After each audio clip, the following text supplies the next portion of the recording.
बिस्मिल्लाहिर्रहमानिर्रहीम।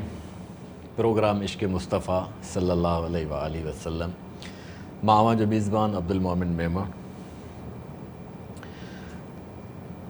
के शख़्सियतूं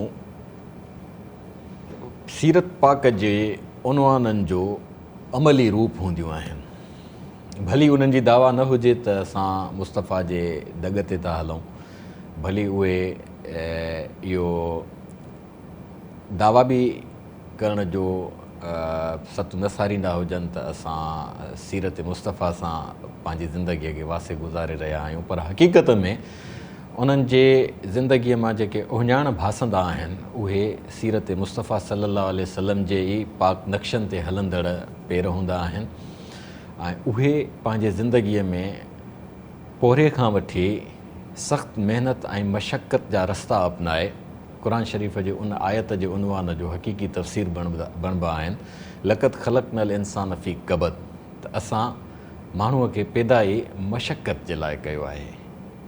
उस्ताद बुख़ारीअ चयो, ख़लक़त सुदकी घुरंदी आहे, ख़लक़त सुदकी घुरंदी आहे, इज़्ज़त शुहरत ऐं दौलत। कुदरत मुर्की चवंदी आहे, महिनत महिनत महिनत ऐं महिनत।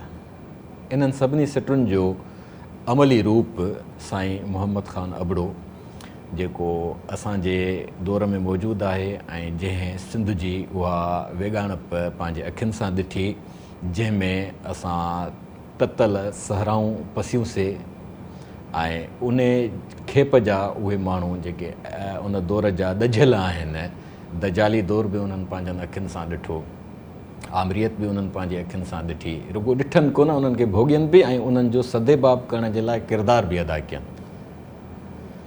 असां सां अॼु असांजे हिन प्रोग्राम में साईं मोहम्मद ख़ान अबड़ो साहिबु मौजूदु आहिनि। साईं, असां तव्हांखे पंहिंजे प्रोग्राम में भलीकार चऊं था। महिरबानी।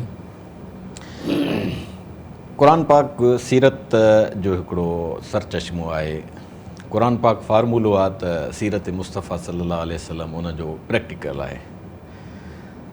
हुज़ूर साईं जी ज़िंदगीअ में असां नंढपण में ॾिसूं था त उन्हनि कशाला काटिया आहिनि ऐं नंढपण खां वठी उन्हनि यतीमी ॾिठी ऐं पंहिंजे चाचे साईं सैयदना हज़रत अबू तालिब जे ज़ेर तरबियत रहिया। सैयदना हज़रत अब्दुल मुतलिब जो खेनि दौर थोरो नसीबु थियो ऐं पोइ पाण मशक़त बि फ़रमायाऊं, मज़दूरियूं बि कयनि, खजनि जे बाग़नि जो कमु बि फ़रमायनि ऐं तिजारत बि फ़रमायनि।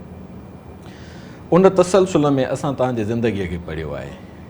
तव्हांखे असां वटि तव्हांजी ज़िंदगीअ जी आत्मकथा आहे, वञनि सूर संधा कयो। हे असांखे हथाई असां पढ़ीसीं ऐं असां तव्हांजी शख़्सियत मां मानूस थियासीं ऐं मूंखे हिकु इश्क़ मुस्तफ़ा जे पंध में जेके शयूं महसूसु थियूं त मां जेके उनवान में पंहिंजी तमीद में ॻाल्हियूं कयूं त जीअं हुज़ूर जन मशक़त काटे पंहिंजी क़ौमियत खां बैनुल अक़वामियत जे इनक़लाब खे मुमकिन बणायो। हिन किताब में तव्हांजा उहे ई दास्तान आहिनि त इहा सीरत मुस्तफ़ा जी पैरोकारीअ जी तव्हांखे सआदत नसीबु थी आहे। तव्हां पंहिंजी ज़िंदगीअ जी इब्तिदा मशक़त खां कई ऐं उन वक़्तु सिंध जी जेका सूरत हाल हुई उन में तव्हां मायूस न थियो। तव्हांखे कहिड़ा अहिड़ा रोल मॉडल मिलिया जिन तव्हां में उत्साह पैदा कयो जो तव्हां जोदे मुसलसल में महिनत महिनत ऐं महिनत कंदे ज़िंदगी गुज़ारण ते आमादा थियो ऐं करे ॾेखारियो? सभ खां पहिरीं त तव्हांजे प्रोग्राम इश्क़ मुस्तफ़ा में मूंखे मौक़े ॾियण जी वॾी महिरबानी सिंदगी वारनि जो शुक्रगुज़ार आहियां। मां हिन में एतिरो चवंदुसि त तव्हां केर बि माण्हू, को बि इंसानु, को बि शख़्स, उन लाइ इल्म ऐं अकुल जी घणी हुजण जी ज़रूरत कान्हे का। उन लाइ जिदोजहद महिनत ऐं पंहिंजे मंज़िल खे माणणु, मंज़िल तव्हां कहिड़ी था मुक़ररु कयो उहो तव्हां ते छॾियल आहे। इहो ज़रूरी कोन्हे तव्हां इहा मंज़िल मुक़ररु कयो त मां अमेरिका जो सदर थींदुसि।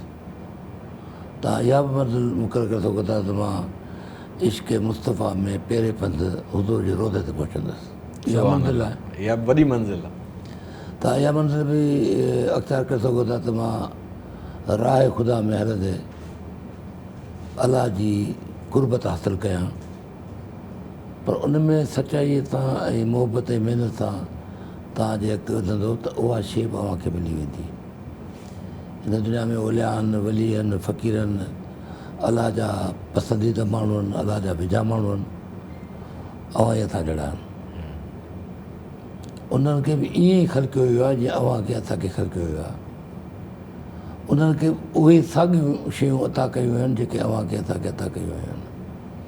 पर उहो सम्झण जी ॻाल्हि आहे त ऐं तलब सादिक सचाई ऐं सचाई लॻा उन पंहिंजे मुतयन कयल मंज़िल सां अव्हां सभ खां पहिरीं पाण सचा हुजो।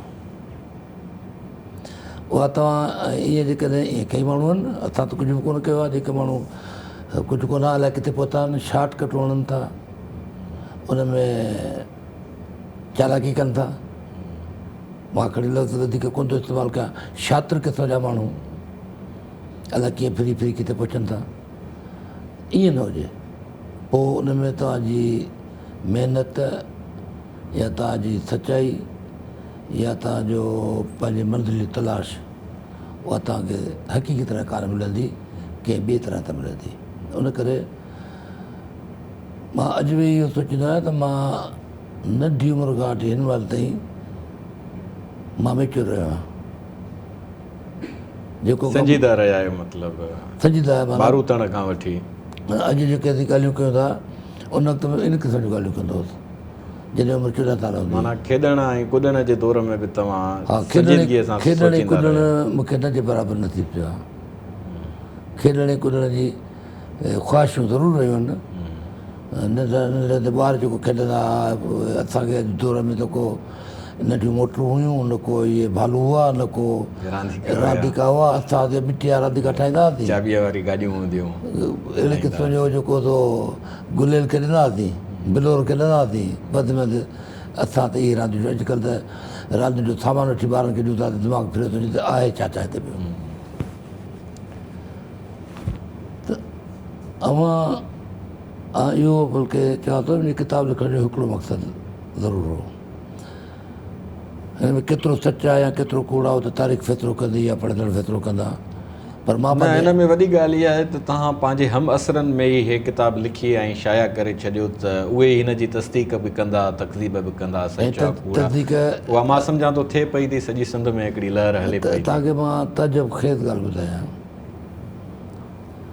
हिन किताब ते हिन महिल ताईं 25 खां 30 आलिमनि, माना असांजे सिंधी अदब जा आलिम मुस्तनद नाला जेके आहिनि उन्हनि आर्टिकल लिखी अख़बार में छपाया आहिनि।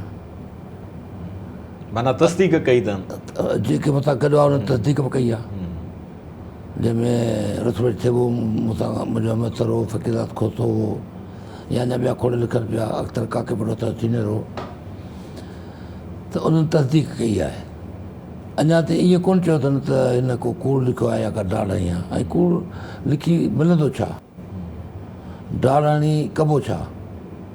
कुझु माण्हुनि तनक़ीद कई आहे जेके वरी उनखे साबित बि करे सघिया हुजनि। साबित करण लाइ त मां चवां थो मूंखे जेके साबित कंदो तव्हां वखर पेश कयो आहे, असांजे साम्हूं पियो आहे। अच्छा, बाक़ी तनक़ीद ॾिसो न, जॾहिं अलाह साईं नबीअ साईं ते नबूअत नाज़िल कई त छा सभिनी मञियो हो छा? न, छा उते तनक़ीद कान थी छा? तनक़ीद करण जो हर कंहिंजो पंहिंजो दिमाग़ु आहे, हर कंहिंजो पंहिंजो तरीक़ेकार आहे। त उन करे तव्हां न तनक़ीद खे ॾिसो, तव्हां न दुश्मनी खे ॾिसो, न ई वरी तारीफ़ ऐं वाखाण खे ॾिसो। तव्हां पंहिंजे कम सां पंहिंजो कम खे जारी रखो। हिन किताब हिकिड़ो मक़सदु सिर्फ़ु इहो आहे त को हिकु ॿ माण्हू बि अहिड़ो पैदा थी पियो ऐं ईअं मुंहिंजे पंहिंजो ॾिनल पैगाम ते हलियो ऐं पंहिंजे जहालत ऐं गुरबत खे शिकस्त ॾेई कंहिं मंज़िल ते पहुतो त मां सम्झां थो त मुंहिंजो हीउ पूरो कामयाबु थींदो। अलाह कंदो ईअं थींदो ऐं मां सम्झां थो त थिए बि पियो। त रोल मॉडल तव्हांखे सभ खां पहिरियों कहिड़ो मुयसरु थियो जंहिंखां तव्हां इंस्पायर थिया हुजो, या को तव्हांजे अंदर जो आवाज़ु हुयो जंहिं तव्हांखे लाॻीतो महिनत ते उभारियो, तव्हां पंहिंजी गुरबत खे बि न ॾिठो, तव्हां पंहिंजी मशक़त खे बि न ॾिठो, ऐं कशाला काटींदा रहियो ज़िंदगीअ जा? अच्छा, रोल मॉडल जा कई पहलू आहिनि न। मुंहिंजो रोल मॉडल मुंहिंजो पीउ आहे या पोइ मुंहिंजो वॾो भाउ हो। कंहिं बि वक़्त में, कंहिं बि लम्हे में, केॾी बि तकलीफ़ में मूं उन्हनि खे कॾहिं मायूस या उॿाण को न न न कॾहिं बि न न महसूसु कयो, कॾहिं बि न। उन्हनि जी छा माली पोज़ीशन छा हूंदी हुई? गुरबत पूरे तबिके सां पूरे वाबस्ता तबिके हुया? सां पोइ अॻिते हली करे पोइ थोरो घणो वापारु वापारु थियो। मुंहिंजो पीउ जेको थो वाल साहब मज़दूर हो ऐं एतिरी ताक़त हुजे जो हिकिड़े ॾींहं में खूह कोटे विधो। माना जिस्मानी सगारो हुयो। जिस्मानी सगार माना 4 माण्हू कमु कंदा रहे, हिकिड़ो माण्हू ई कमु कंदो। पर कॾहिं बि असांखे इहो यादि न आहे त किथे हू हुन केॾी बि गुरबत में किथे हथु टंगींदे या कंहिंखां कर्ज़ु खणंदे या कंहिंखां का मदद घुरंदे असांखे यादि कोन्हे, मूंखे यादि कोन्हे। हेॾा ख़ुददार हुया। अंबड़ जो बि उन्हनि सां तव्हांजी अंबड़ जो असांजी वाल ॾाढी बहादुर हुई। माना ॾुख सुख छा थींदा आहिनि उहे त किताब में आहिनि, पर असांजो ईअं थियो त राति जो जेको चांवर था चऊं, हाणे त चांवर था चऊं, बिरयानियूं था चऊं, पुलाव था चऊं, भत चाढ़ींदा हुआसीं। ॾॾर चांवर हूंदा? भत चाढ़ींदा हुआसीं जंहिंमें रुॻो पाणी हूंदो ऐं लूणु। अच्छा, रब?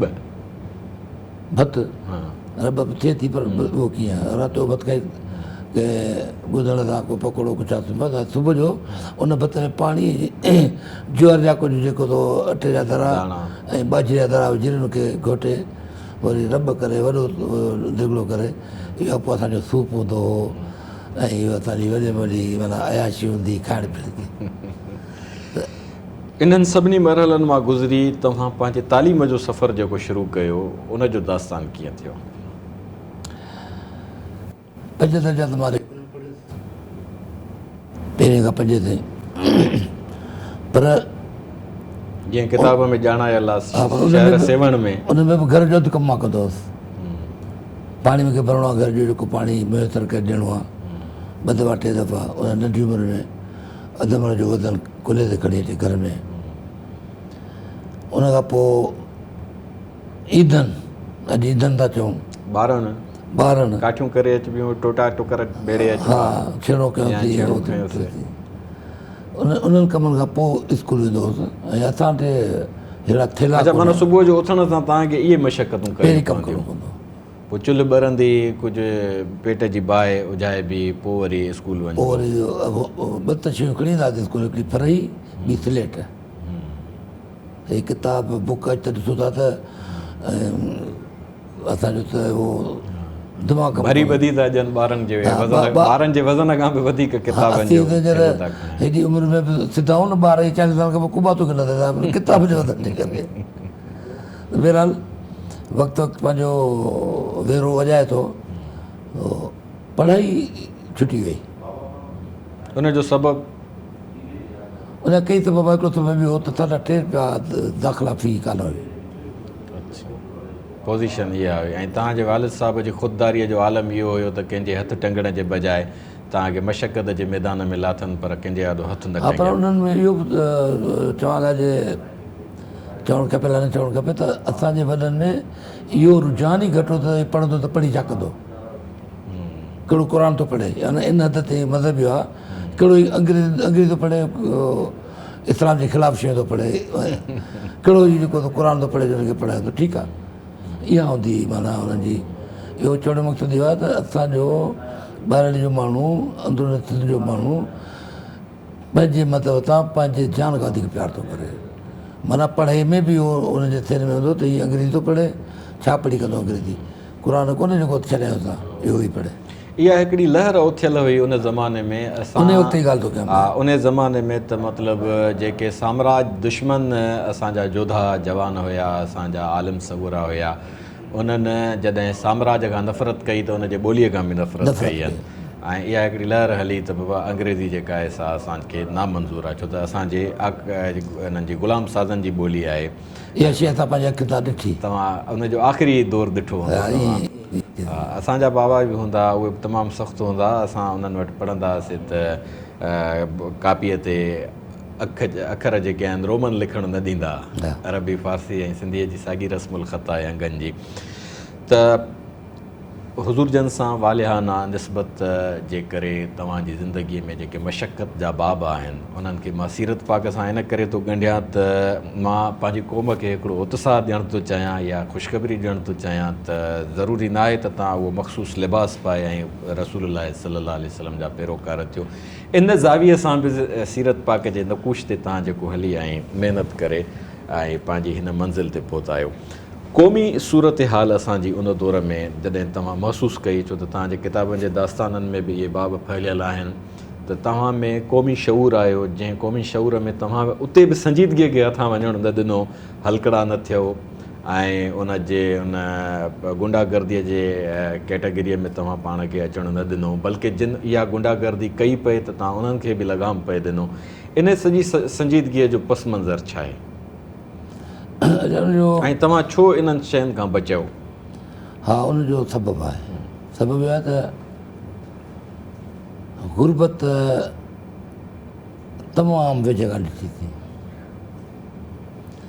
ऐं गुरबत एतिरो वेझॻा ॾिठी थी जो गुरबत सां प्यारु थी वियो ऐं गुरबत एतिरी हावी रही जो वधीक कंहिं ख़्वाहिश जी तमना कान रही सवाइ हिन जे त पढ़िजे, महिनत कजे ऐं पढ़ी पोइ उन पढ़ाई जे एवज़ माण्हू वञी कंहिं मंज़िल ते पहुचे, उन में जेको खे इलाजु मिले, वधे, वीजे, मदद कजे, उहो ठीकु आहे। असां वटि माना मदद करण वारी कैफ़ियत में हुयो, वठण वारी कैफ़ियत में न हूंदो। गुफ़्तगू असांजी जारी रहंदी, टेक्निकल मसइला आहिनि, मसइलो त न चइजे। वठूं था हिकिड़ी नंढड़ी साई।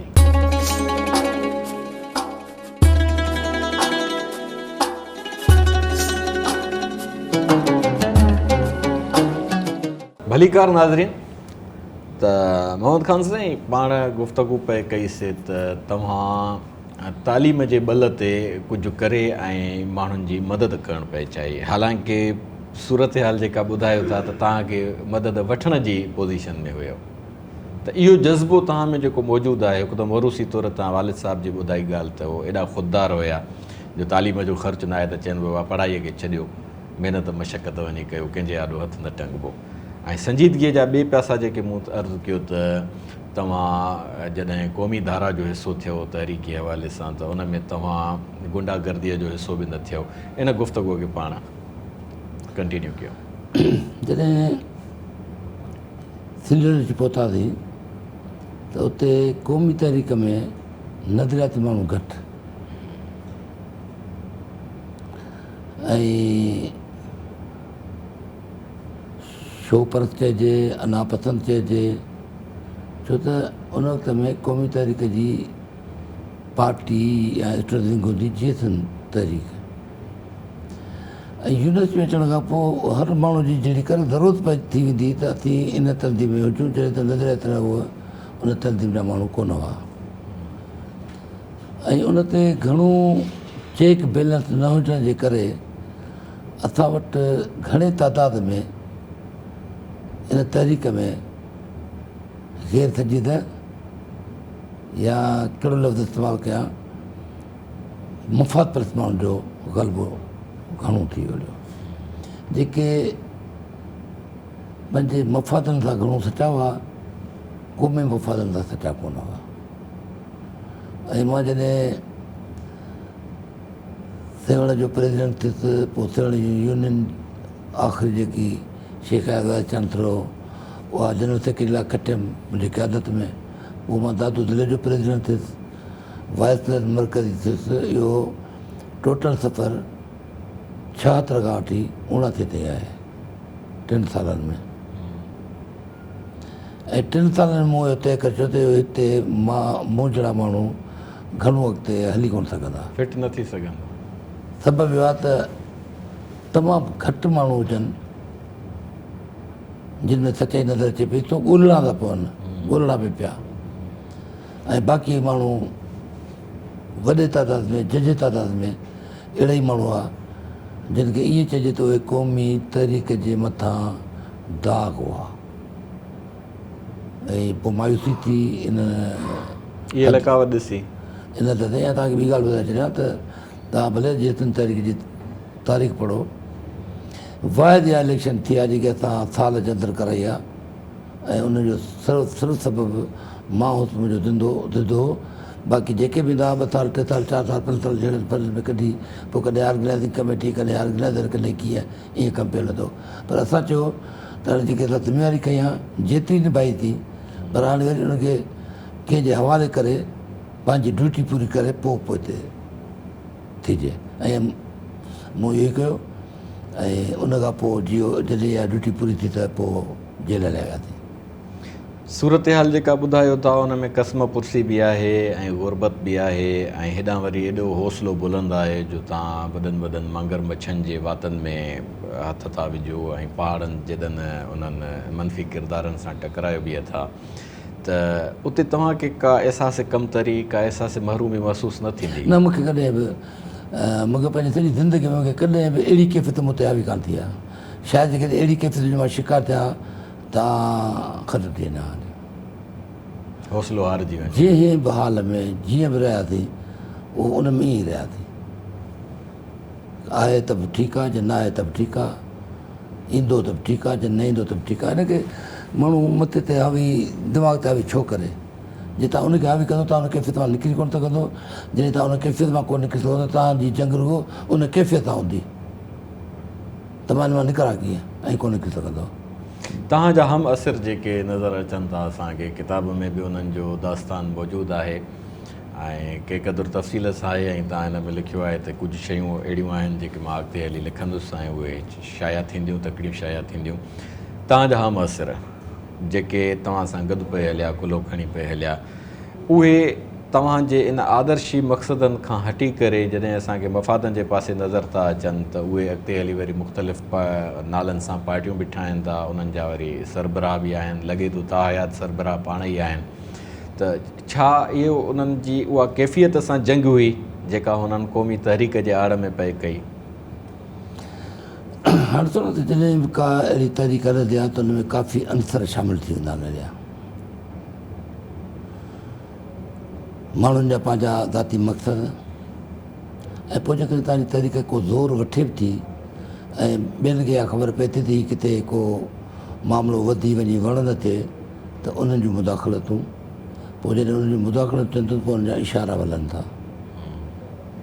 हाणे रुगो हिकिड़ी ॻाल्हि कंदुसि त मूंखे साईं जीअं सत खां पोइ को बि क़ौम परस्त पंहिंजे मक़सद सां सचो नज़र कोन थो अचे, को बि। इहो तव्हांजो पंहिंजो तजुर्बो आहे, इहो मुंहिंजो पंहिंजो ख़्यालु आहे। इन सां केरु इतफ़ाक़ करे न करे मुतफ़िक़ थिए न थिए उहा हुनजी मर्ज़ी आहे, पर मुंहिंजो पंहिंजो ख़्यालु आहे। आउं पंहिंजे ज़ाती राय जो पाण मालिक आहियां, इन करे चवां थो। त इते जेकॾहिं ज़ाहिरी ॻाल्हि आहे कामन शइ आहे त सिंध तव्हां खां तक़ाज़ा कंदी त जेकॾहिं तव्हां उन हिकिड़े अज़ीम नज़रे ते कंहिंखे हलंदे नथा ॾिसो त पोइ तव्हां पंहिंजो किरदारु उन ख़ाल भरण जे लाइ अदा करण में पाण खे कीअं मुतमइन कयो पिया था? न, उहो ख़ाल भरण लाइ मुंहिंजो को किरदारु जे लाइ मूं कोन सोचियो आहे। त पीड़ा तव्हांखे नथी थिए त यकीननि थिए थी, पर मुंहिंजे ख़्याल में को न को नौजवान, को न को माण्हू, उहो केरु तूं थी सघे थो, उहो केरु थी सघे थो, उहो ख़ाल भरींदो ज़रूरु। त जेके हिकमत अमलियूं तव्हां पंहिंजे ज़िंदगीअ में अपनायूं उन्हनि में बज़ाहिर जेको तव्हां ॿुधायो था त तव्हां ज़ाती तौर ते उन्हनि शयुनि जो शिकार न थियो ऐं कामयाबीअ सां निकिरी आहियो, ऐं बाक़ी माण्हू जेके हुया उन्हनि अब्दुल वाहिद आरीसर चवाणी जिन पंहिंजे वतन खे विकिणियो उहे करोड़पति थी विया ऐं जिन पंहिंजे वतन खे पीतो उहे मदहोश थी विया। त तव्हां मदहोशीअ जी कैफ़ियत खे अहमियत ॾिनी।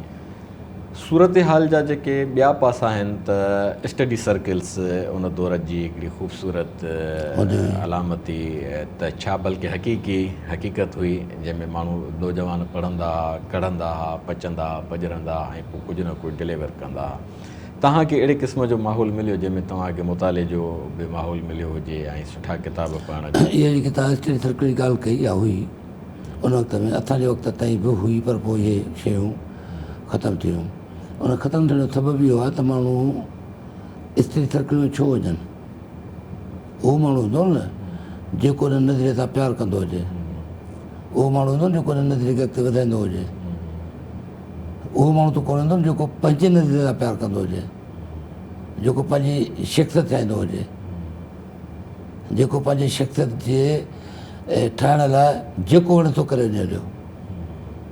कंहिं किताब में क़ुर पाक जी हिकिड़ी आयत आहे लतरकबुन तबक़न अन तबक़, त माण्हूअ जी ज़िंदगी पंहिंजनि तबक़नि मां गुज़री, प्रोसेस मां गुज़री, मरहलनि मां गुज़री ऐं अॻिते इर्तिक़ाई सफ़र कंदी थी रहे।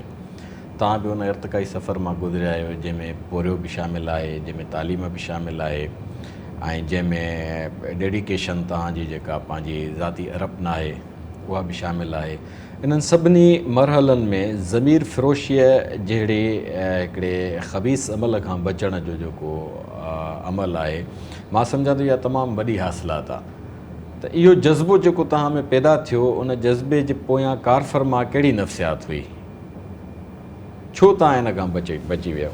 छो त जहाँ इन मरहले में तव्हां न को मज़हब पढ़ियो आहे, न को शख़्सियतुनि खे पढ़ियो आहे, न कोई वरी तव्हां कंहिं पंहिंजो रोल मॉडल खे फॉलो कयो आहे, कुझु न, यानी नेचुरली तव्हां में इहे शयूं मौजूदु आहिनि।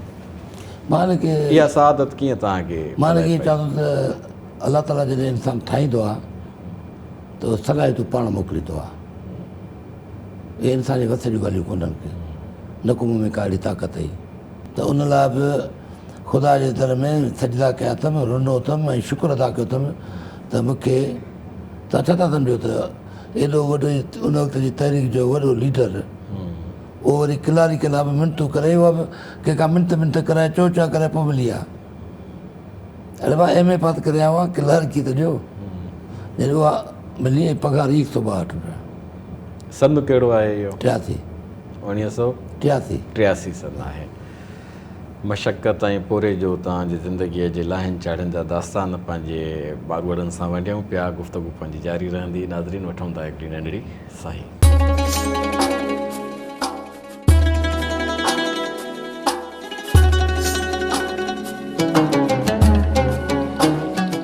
भलीकार नाज़रीन, मोहम्मद ख़ान साईं, पाण ॻाल्हियूं पिए कयूंसीं त ज़मीर फ़रोशीअ खां बचणु ऐं एॾनि वॾनि आछुनि खे ठुकराइण ऐं पंहिंजे ॿल ते हिकु नंढड़ी नौकिरीअ ते इक्तिफ़ा करणु, इहा सआदतमंदी जेका आहे सा हिकु त बाय ब्लड मोरूसी तौर ते माण्हूअ जे रत में मौजूदु थी हुजे।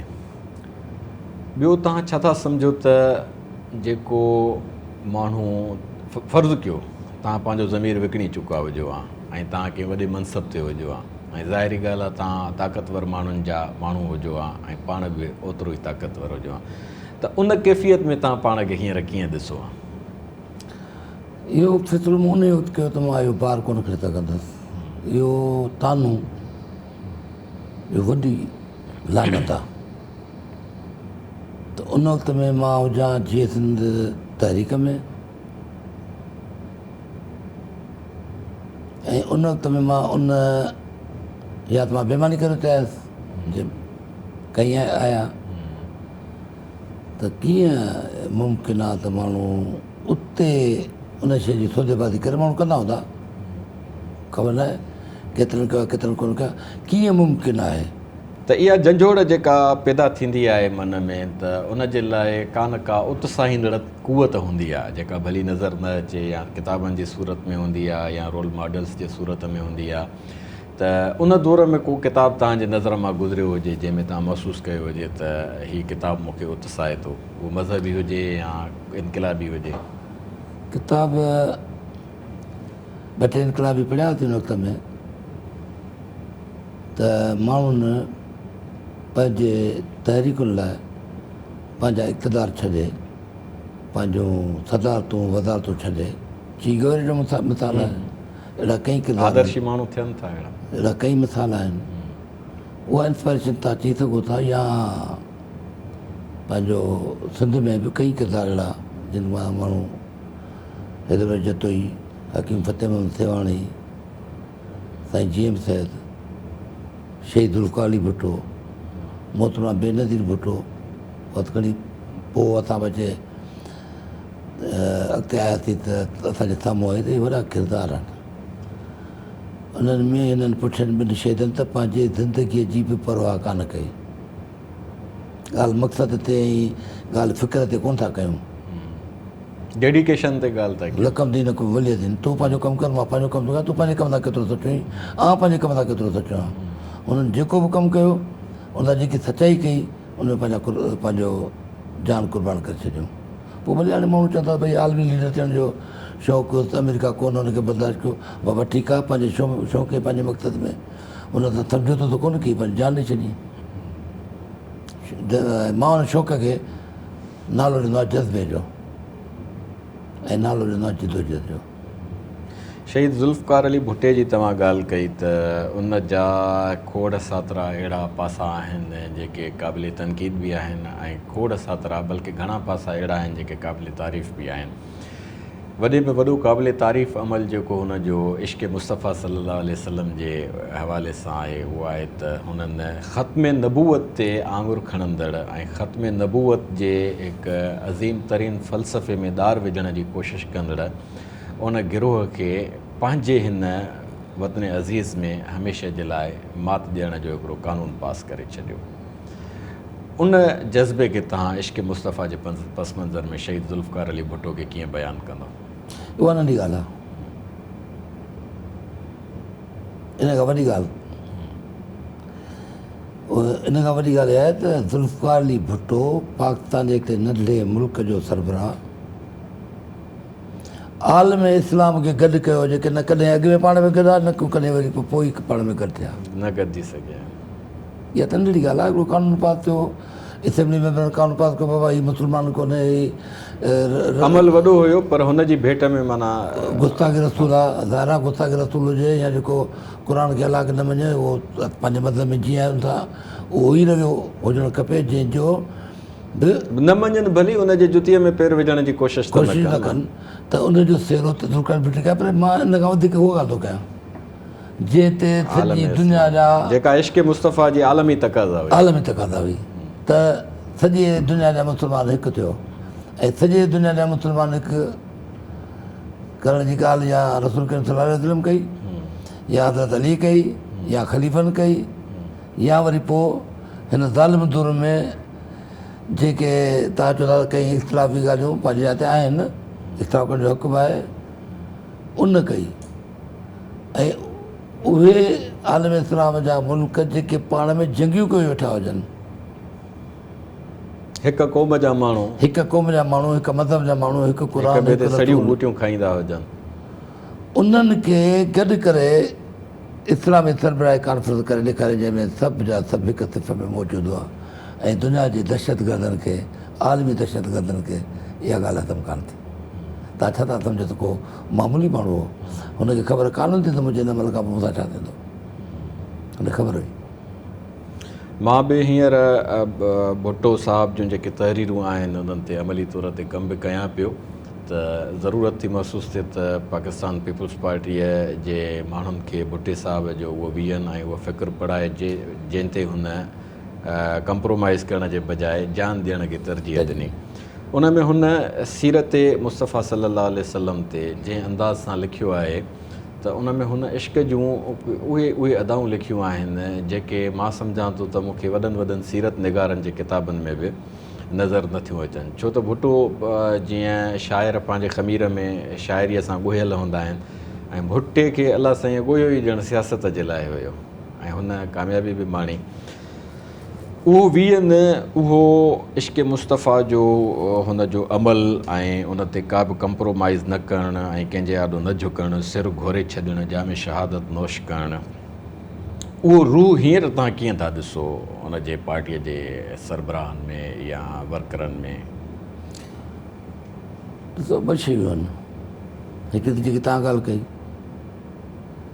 त इश्क़ मुस्तफ़ा जे राह ते हुनजे पार्टी जा ॿिया माण्हू कीअं था हलनि उहो त पाण ॼाणनि। मूंखे नज़र त कोन था अचनि त केरु केतिरो हुन में इनवॉल्व आहे, केरु केतिरो न आहे।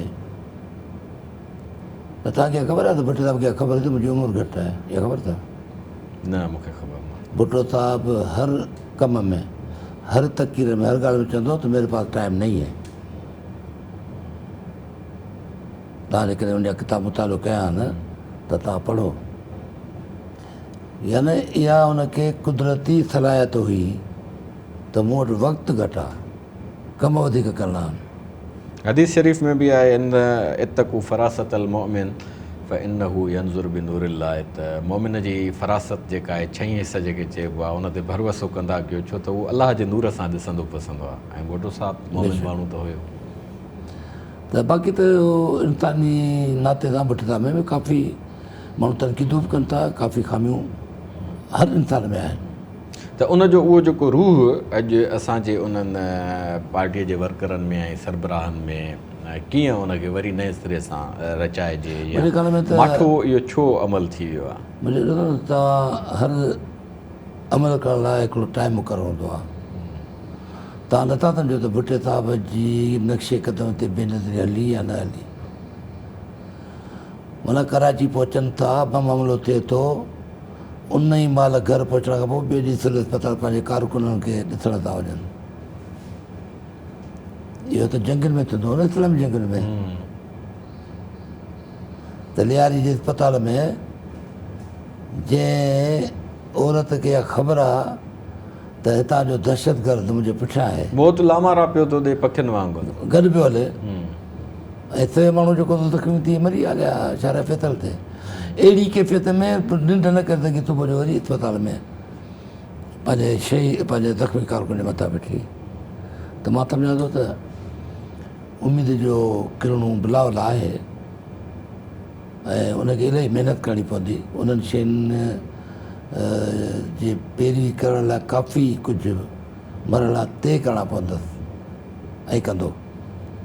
अञा हुनजो इर्तिक़ाई सफ़र हाणे शुरू थियो आहे।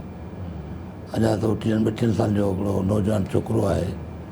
त हुनजी ज़रूरत ऐं हुनजी बेबाकी ऐं हुनजी जेका अरदाइप आहे उहा साॻी नाने वारी हिन में ॼण मोटी आई आहे। ऐं भुट्टो साहिब जी जवानीअ खे ॾिसूं था ऐं हेॾा बिलावल खे असां पंहिंजे अखियुनि सां ॾिसूं था त ॼण भुट्टो साहिब ई चुरे। पर हाणे पाण इश्क मुस्तफा जे जहिड़ो महफ़िल में वेठा आहियूं, पाण दुआ बि कयूं था त भुट्टनि जी असांजी ज़िंदगी घटि थियल आहे, हिननि खां हिन जी ॼमार हुन खां ॿी टीड़ी करे। आमीन आमीन। ऐं अलाह साईं हुनखे सआदतूं बि नसीब करे ऐं क़ौम जी मसीहाईअ जे लाइ हुन खां उहो कमु वठे जेको हिन जे नाने कयो, ऐं उहे जेके ख्वाब अधूरा रहिजी विया तिनखे पूरो कुदरत हिनखे सआदत नसीब कई आहे, ऐं हुन सआदत सां निभाए असां सॼी सिंध हुन जे लाइ गॾिजी असां पंहिंजे वतन जा सभु सूबा आमीन था चऊं।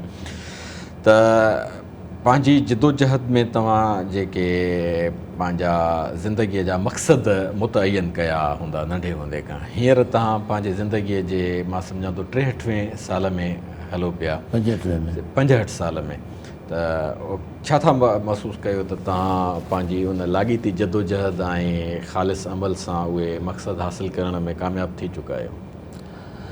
ॾिसो त जदोजहद मरण घड़ी ते जारी रहणु खपे। मां लिखायो माण्हू आहे, जिदोजहद ऐं मक़सदु ऐं मंज़िल चवां मूंखे मिली वई न, कमु अञा अॻिते आहे।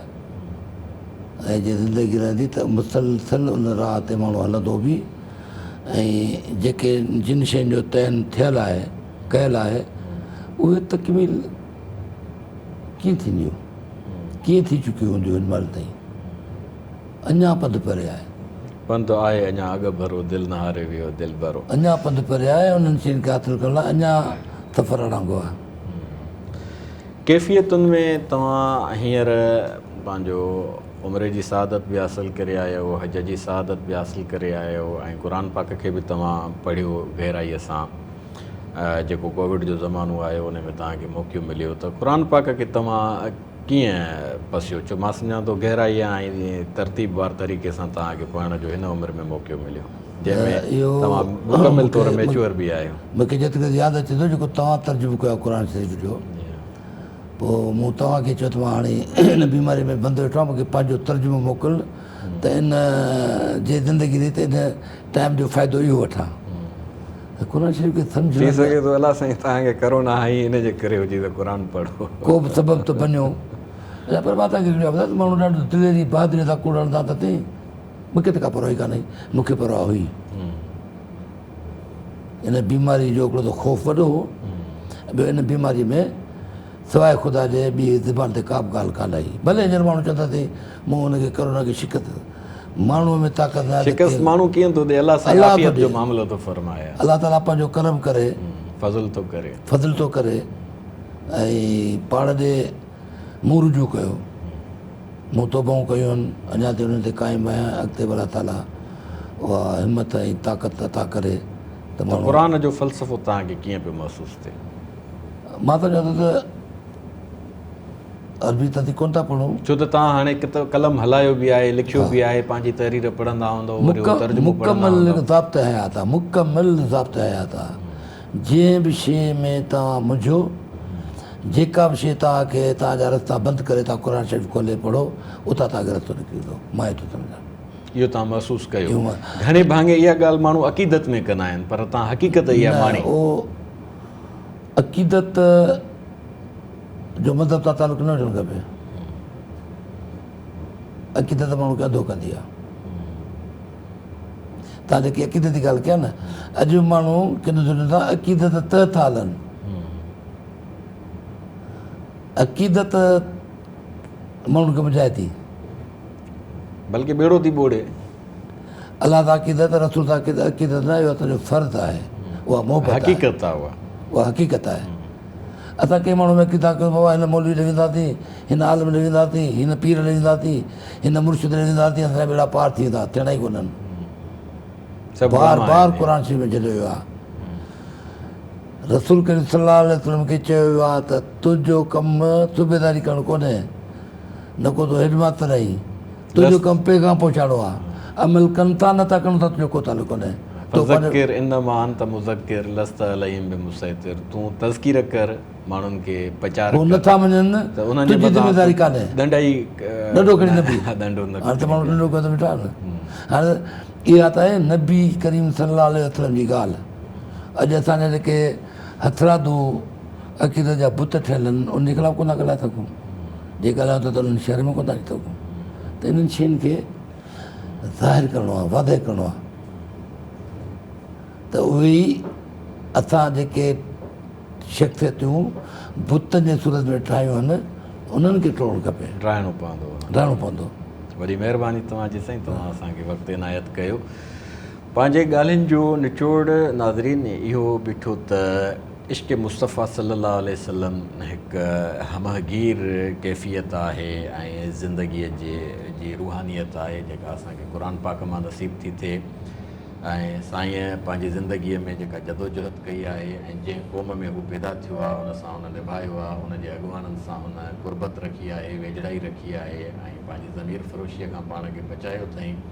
ऐं हुज़ूर अक़दस सल्लल्लाहु अलैहि वसल्लम जन जे सीरत जे नक्शे मुबारक ते हलंदे जेका जोध मुसलसल रखंदा आया आहिनि, उन में आख़िरी उमिरि जे हिन मरहले में जॾहिं क़ुर पाक जो हुननि अभ्यास कयो आहे त उहे इन नतीजे ते पहुता आहिनि त रुॻो अक़ीदत महज़ जे हिसाब सां न, हक़ीक़त जे मुताबिक़ क़ुर पाक ज़िंदगीअ जो मुकमिल ज़ाब्ते हयात आहे। ऐं उनजो इहो दलील ॾिननि। ऐं कंहिं बि वॾे किताब जी इहा ख़ासियत हूंदी आहे त तव्हां उनखे को सुफ़ो तय करे न खोलियो, बल्कि जितां बि खुलियो उतां तव्हांखे पंहिंजे मूंझारे जो हल मिले। इहो क़ुर पाक जी इहा वाक़ई हिकिड़ी वॾी हक़ीक़त आहे जेका तव्हां असां सभिनी खे माणण जे लाइ क़ुर पाक में वाधाइणु घुरिजे। सब्सक्राइब करियो असांजो official YouTube channel Sindh TV HD Islamic ऐं वधीक अपडेट लाइ बेल आइकन ते क्लिक करियो।